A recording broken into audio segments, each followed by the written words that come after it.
Hello and welcome to SKB shots.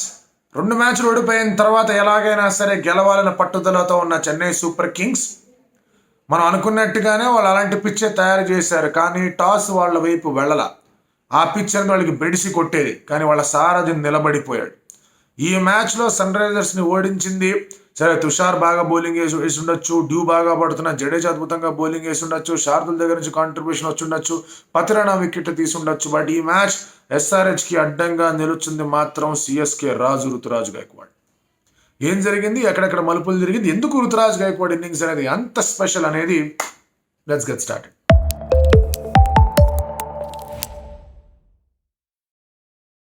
The moment Cummins toss గెలిచిన తర్వాత ఈ set నాకు ఎటువంటి డౌట్లు లేవు, నేను ఫీల్డింగ్ చేస్తాను. ఎందుకంటే స్లోవర్ సైడ్లో ఉంది పిచ్, తర్వాత డ్యూ హెవీగా వస్తుంది, చెన్నైలో రెస్ట్రిక్ట్ చేయగలం. భువనేశ్వర్ కుమార్ న్యూ బాల్తో బాగా వేస్తాడు.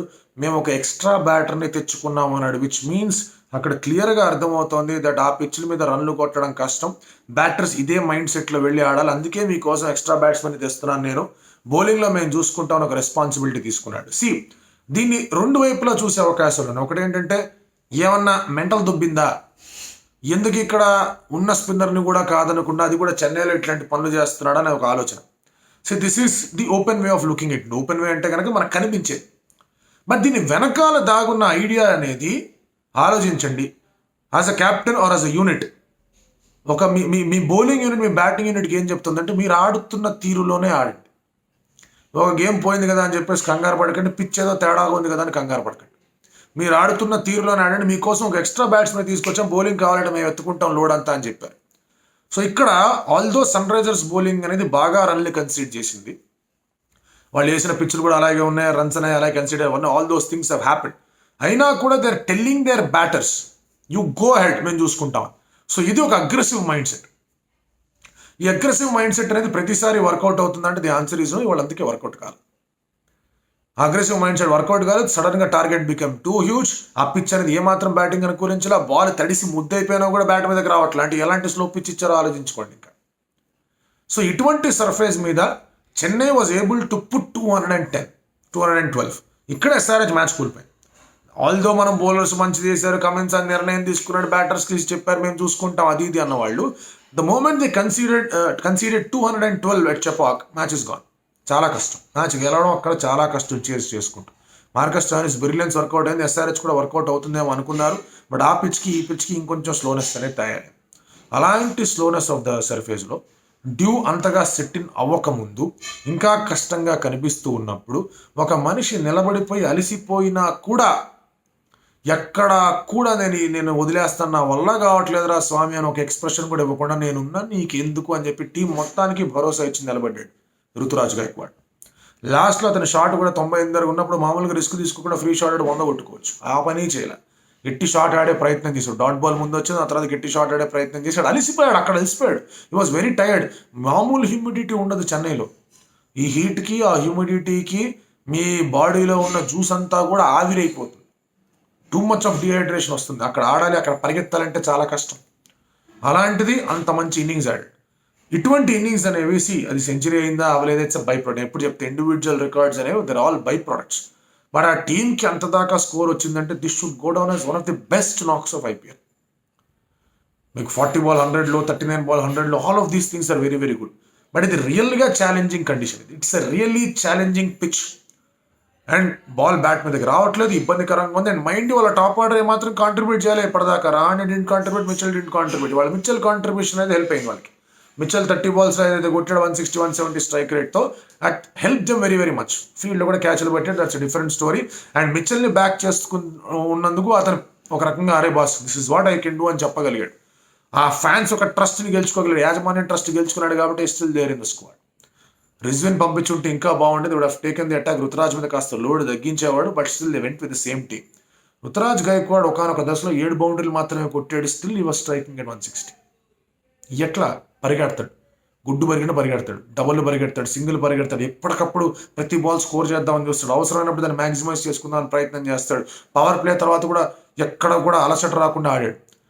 Shahbaz Ahmed 3 overs were the only spin overs. ఇక్కడ ఎస్ఆర్హెచ్ ట్రై చేసింది. నితీష్తో సెకండ్ ఓవర్ వేయించారు, షాబాజ్తో వేయించారు. They could have tried with అభి.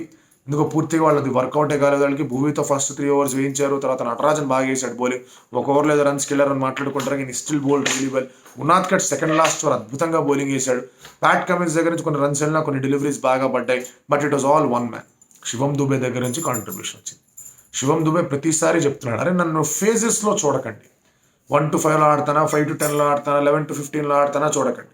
నాకు అవకాశం వచ్చి బాల్ నా జోన్లో ఉందంటే నేను కొడతాను. అది ఎవరైనా పర్వాలేదు, ఎదురు వాళ్ళు కమిన్స్ అవ్వచ్చు, నటరాజన్ అవ్వచ్చు, ఎవరైనా అవ్వచ్చు. స్పిన్నర్లు వస్తే మరీ కొడతా, చెప్పక్కర్లా. So Shivam Dube is making a strong case.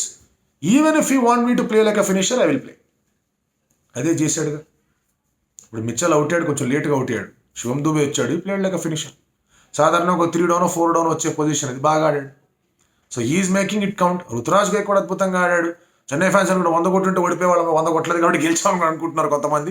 But anyway that was a fantastic నాకు. ఆ తర్వాత అక్కడ job was not done. Job was only సరే హాఫ్ డన్ అని కూడా చెప్పాను, కానీ హాఫ్ కన్నా కాస్త ఎక్స్ట్రానే జరిగింది. ఒక 70% ఆఫ్ ద జాబ్ అనేది అయిపోయింది. బట్ మిగతా 30% bowlers need to contribute. Tushar Deshpande contribute చేయాలి, దీపక్ చహర్ కాంట్రిబ్యూట్ చేయాలి, శార్దుల్ ఠాకూర్ కాంట్రిబ్యూట్ చేయాలి, జడేజా కాంట్రిబ్యూట్ చేయాలి.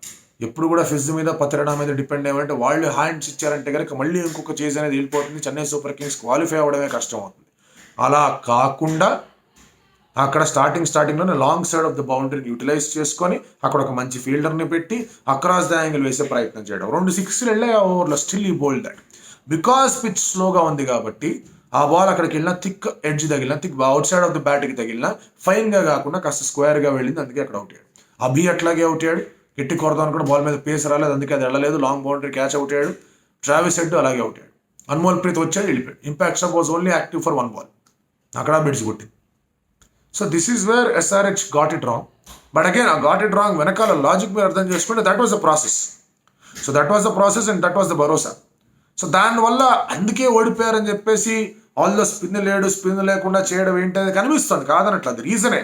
ఎక్కడ కూడా దాన్ని వెనకేసుకొచ్చే ప్రయత్నం చేయట్ల. బట్ ఆ రీజన్ వెనకాల లేదా ఆ లాజిక్ వెనకాల అసలు ఏంటి, వాట్ వాజ్ దర్ థింకింగ్ అనేది బయట పెట్టే ప్రయత్నం చేశాను. అండ్ ఎప్పుడైతే అభిషేక్ అవుట్ అయిపోయాడు, హ్యాండ్స్ అప్, ఛాన్సే లేదు. మార్కర్ మీద ప్రయత్నం చేశాడు కాస్త. శార్దుల్ ఠాకూర్కి అద్భుతమైన ఫుల్ టాస్ నో బాల్ వేసాడు. ఆ తర్వాత బాల్ మళ్ళీ బ్యాక్ వేసాడు. దాన్ని కావాల్సిన మొమెంటం షిఫ్ట్ అనేది ఆ ఫ్రీ హిట్ ద్వారా అందుకోలేకపోయారు. నితీష్ రన్ బాల్ ఆడాడు. జడేజా బాల్ ఇస్త్రీ కొట్టాడు. స్లిప్ అయిపోతుంది బాల్. జడేజా చాలా కంట్రోల్తో వేసాడు బౌలింగ్.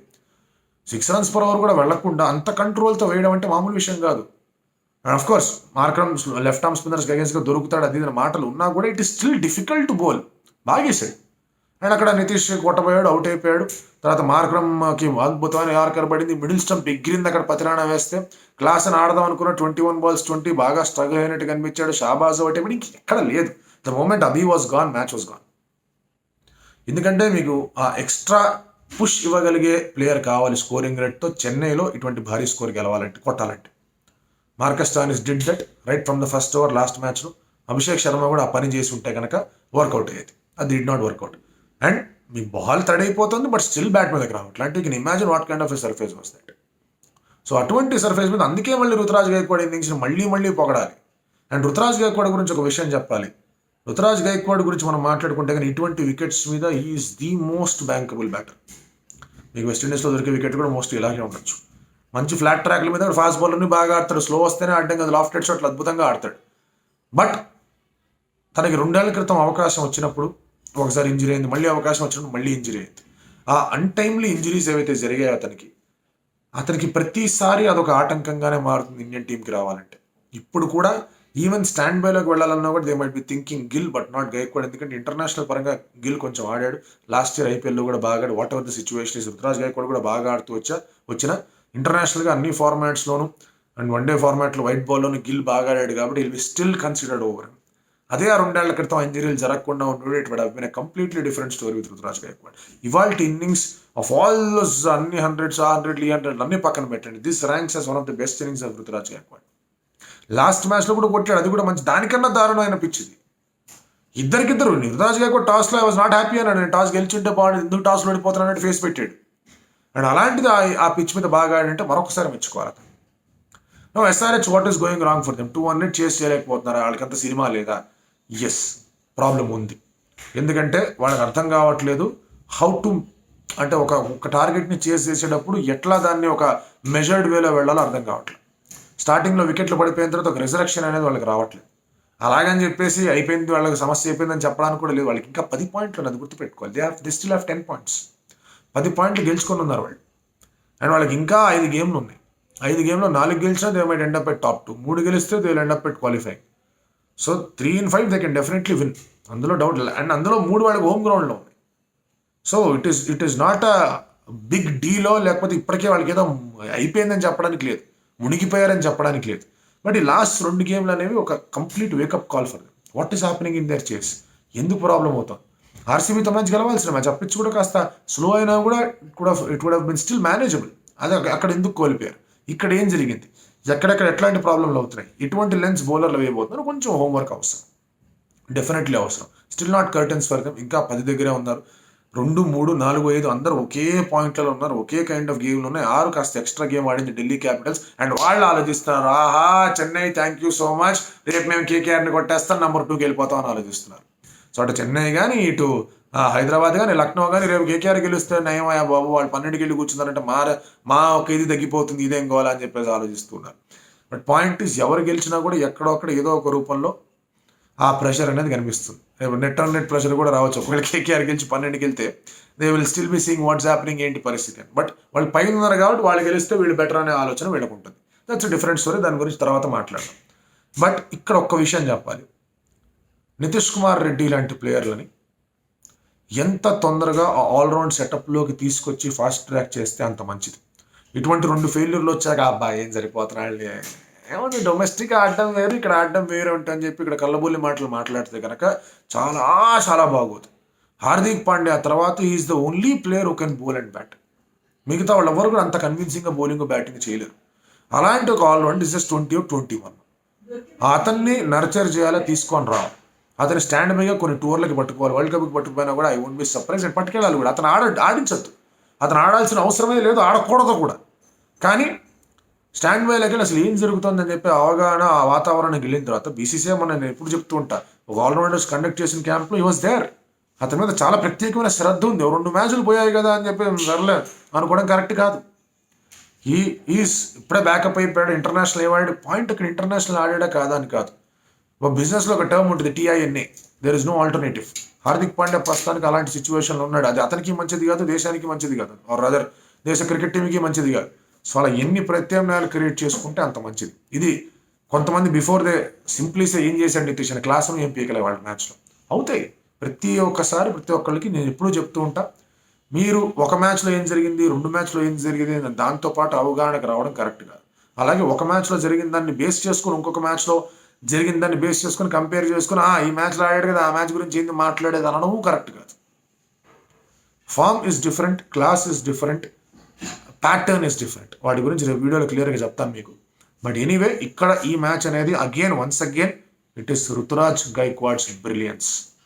తుషార్ దేశపాండే బాగా వేసాడు, 2 6లకు వెళ్ళినా కూడా వికెట్లు తీయగలిగాడు, 4 వికెట్లు తీసాడు. ఫిజ్ బాగా వేసాడు, పత్రానా బాగా వేసాడు, జడేజా అద్భుతంగా వేసాడు.